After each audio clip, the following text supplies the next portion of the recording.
Kakak, semua keluarga kamu menerima dengan ikhlas.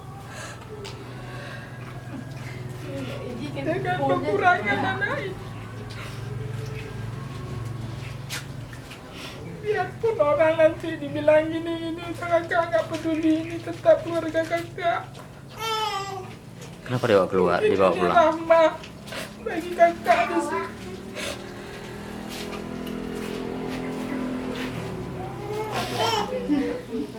Untuk mendapatkan perawatan dia, gimana ceritanya? Kami tetap rawat dia dengan baik. Kalau memang dia butuh perawatan medis, kami bawa ke sana. Kapan kakak pulang bawa dia dari rumah sakit itu jam berapa? Pulang tadi sekitar jam 4 lah dari sana. Menggunakan apa? Hah? Menggunakan apa?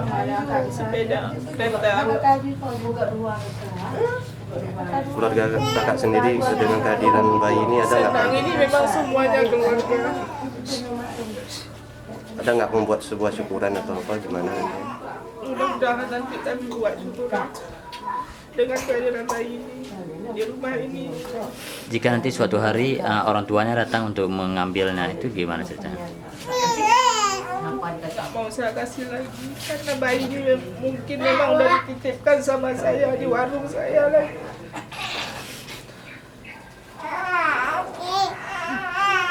Adik